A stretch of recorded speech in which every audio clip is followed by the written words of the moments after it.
Good day sa inyo guys. Eto na, dumating na yung hinihintay nating item, itong USB connector para mapagana natin yung ating AKG Lyra USB condenser mic. So wag na natin patagalin yan. Eto na, ipapakita ko na sa inyo kung paano natin siya mapapagana at kung ano-ano yung mga kakailanganin natin para talagang mapagana natin yung ating condenser mic. So let's go! So eto na guys yung mga gagamitin natin para mapagana natin itong ating Lyra condenser mic na yan. So ito, simulan natin sa cellphone. Yan, meron tayong ditong smartphone or Android phone. Kung kayo ay naka-Apple or iPhone, siguro kailanganin nyo ng isang USB connector or iPhone connector para mapagana nyo siya dito. So tapos noon, nung ating cellphone ay syempre yung ating AKG Lyra USB condenser microphone. Tapos ito yung ating in-order na OTG Type-C USB connector. Yan, ito. At syempre, kailanganin din natin ng earphone. Kung walang earphone, headphone, depende kung ano meron kayo dyan.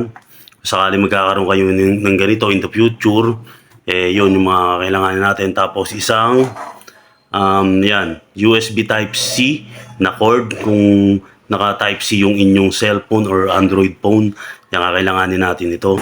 At syempre, nakaabang yung ring light natin dyan. At doon sa dulo, nakaplex yung ating sapatos dyan. Naka-ready na yan dahil may lakad tayo sa mga susunod na araw. At dito sa tagiliran natin, mapasilip ko lang sa inyo yung banig at saka yung unan ko. Ayan. So, wag na yan. Ayan, guys. Yung ating mga gagamitin para mapagana natin itong ating USB condenser mic na AKG Lyra. Let's go. Set up.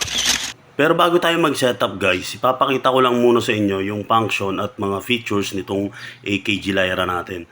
So dito makikita nyo, no? Ayan, meron tayo ditong knob. Ito ay knob para sa volume ng earphone. Ayan, pang monitor natin yung earphone o kaya headphone. Tapos dito sa baba niya ay makikita natin yung features. Ayan, medyo lumalabo, no? Ay mag-focus. Ayan. So meron tayo ditong light indicator sa tagiliran. Yung mga light indicator na yan, makikita natin dyan na kung yung function ng mic natin ay front, yan, front and back, tapos tight stereo, tapos wide stereo.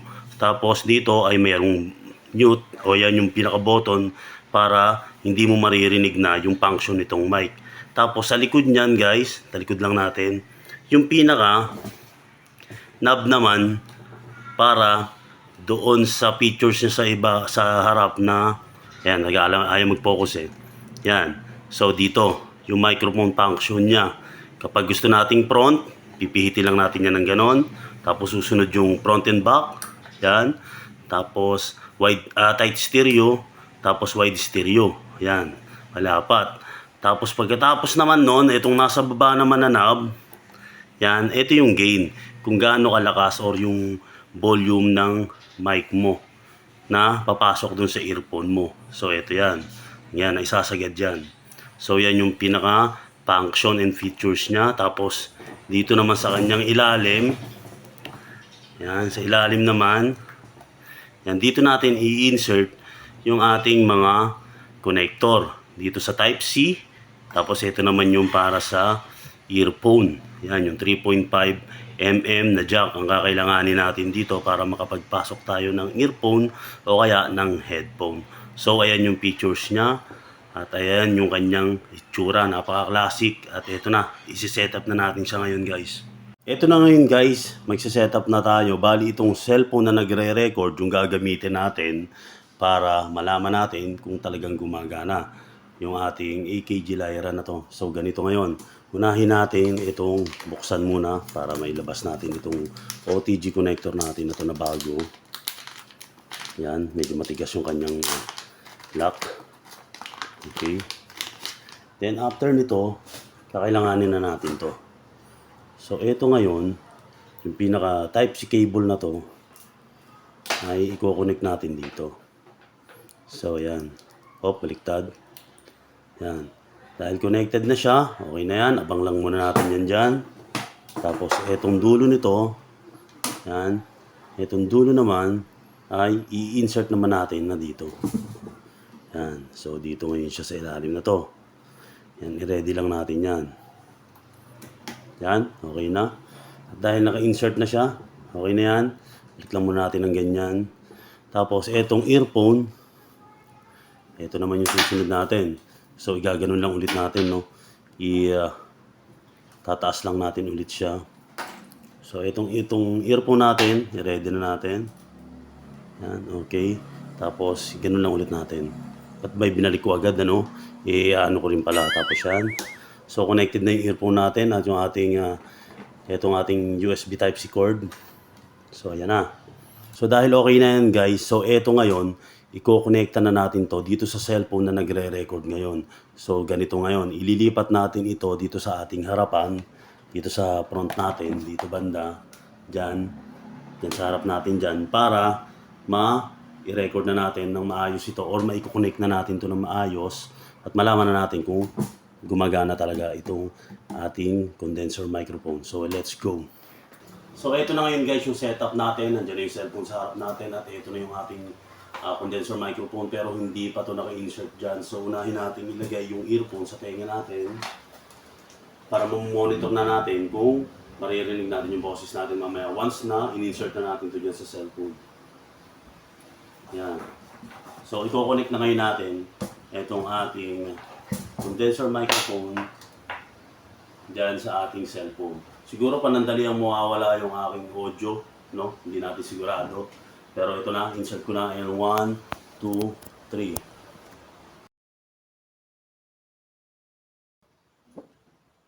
Yan. Siguro, ewan ko lang kung may naririnig kayo. Ayan. Testing natin dito. Okay, sound check. Test mic, ayan, ilapit ko lang ng konti kasi mahina yung pinaka-volume dito. Yan, nilakasan ko. Teka lang ha. Okay, check, sound check. Mic, test, hasa si Marites, ano daw? Ba't pati si Marites, nadamay na naman. So, ito na. Na natin ng konti. Nalakasan pala, sorry.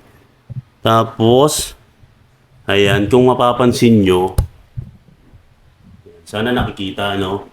Nakalight yung, ano natin, option natin sa front.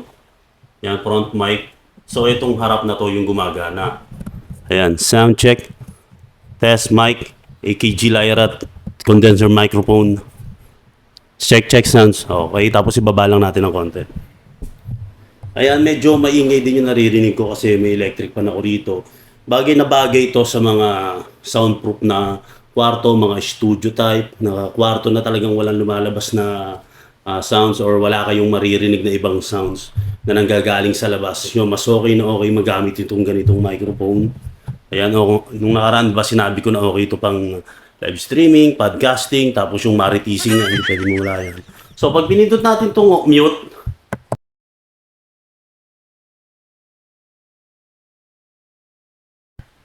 ayan, siguro wala kayong narinig doon, ewan ko lang, hindi ko rin sigurado kasi dito lang ako nakamonitor.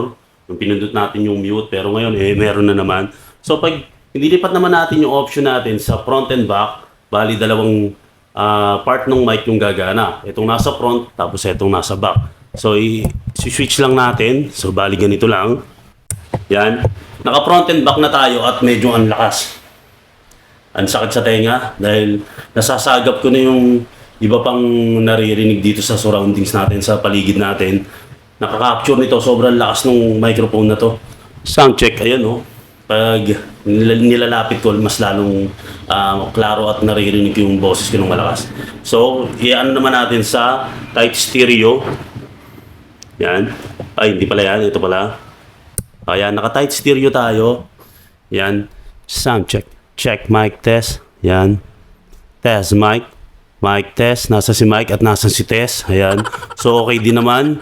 Maganda naman ang sound quality. Yung output na nanggagaling dito sa microphone na naririnig natin dito sa napakaganda. Tapos, sunod natin yung ating wide stereo. Ito, sakop na to lahat. Bali front and back, pati side nitong microphone. Makaka-capture na ng ingay. So, ito na. Yan. So, yan. Sound check. Test mic. Mic test. So, okay na okay, ano? Yun nga. Bagay itong ganitong microphone sa mga kulob na kwarto o yung mga naka-soundproof na kwarto kasi 'di ba? Walang ibang maririnig kundi yung tao lang nagsasalita. Wala talagang maririnig sa ibang background o surroundings. Pero solid, napakaganda, ganun lang siya paganahin, hindi siya rechargeable. So ang mangyayari, yung power na makukuha nito ay nanggagaling sa cellphone o kaya sa laptop, o any computers, no? Yan, pwede natin magamit dito. At yun nga, solid. So balik lang natin doon sa pinaka front mic. Ano ba yan?